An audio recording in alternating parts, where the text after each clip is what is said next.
Hello, this is Chris from Destination Art, and today I am painting this old shed. Now, I saw this on a YouTube video, and I thought it was kind of pretty, so I was trying to duplicate that. And one of my challenges still, and I feel like I'm always talking about my negatives, but one of my challenges is still completing the drawing in a way that I find aesthetically pleasing. Yes, there you go. Anyway, so I'm still working on this technique that I saw where you lay in some colors first and you let that dry. Then you go ahead and do an ink sketch over top of it, which there's the ink sketch. And then the underneath painting sort of gets incorporated into the new painting. Now, there's things that I have learned from this painting that I think will help me in the future. For one, I think I actually filled in too much of the sky. I think this would have been more powerful if there was just a little pop of blue to represent the sky. So I think the last time I did this with the sunrise shed, I think I overpainted it. And so for this one too, I think I overpainted this one. So I think it did turn out kind of cute though. I learned some things that I think will be very helpful in the future.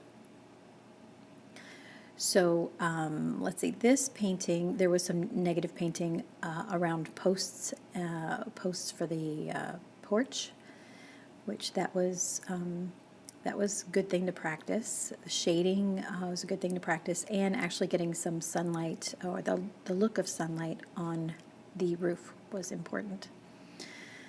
I was going to look up a joke for Violet Connie Art, and I forgot to do that. I started doing the voiceover before I got a joke. Yeah, that was brilliant. Anyway, so I'd noticed that there was some extra water in the sky, and it was causing a bloom, and then I decided to actually work with it and make that a cloud. So that is something you could do, because blues are really touchy, right? And so they have a tendency to look, well, they're granulated, I guess. Is that what they call it? Anyway, there's lots of particles that show up, and they tend to have a lot of water blooms, because any extra water will cause it to flow and do stuff weird. So you can take advantage of that, though, by turning it into a cloud really quick.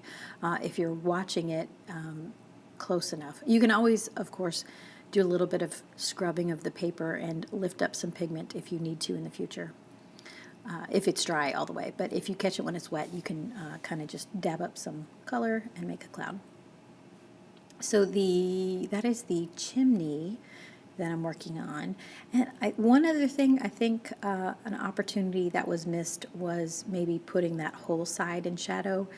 I tried to, I think if I had done that, there might be a little bit more visual drama in the final painting. But, you know, I took a class with Jerry Arnell, if you've ever heard of him. He's a wonderful acrylic artist, and he was saying that being an artist is one of the most challenging professions out there, because there's so many things that we have to manage and take care of while we're painting. So you have to look at form, you have to look at shape, you have to look at, you know, value, you have to look at colors, you have to look at color temperature. Anyway, so, and it's possible to paint a painting and have your focus on one thing and then completely miss something else where you could have made improvements, or, you know, you could have pulled back from making a huge mistake. Anyway, so here I am. Okay, so I did paint, I don't know if you noticed when I was painting the door and the window on the house, I just put in a little bit of color and then drug it out with some clear water, because you really don't want any area that's flat and one color, one value, whatever. So that's one technique I used. And here I am adding some final shadows. Like I said, that's where I probably could have pushed that side a little bit more, and I think that would have made the front of the shed look a little more dramatic, and especially with the roof the way it is. I kind of like how that turned out. I mean, it wasn't really intentional, but my challenge is to not overpaint. I have all these challenges. I have tons of challenges. One of these days, I'm going to do a video and say, wow, I love everything about that painting.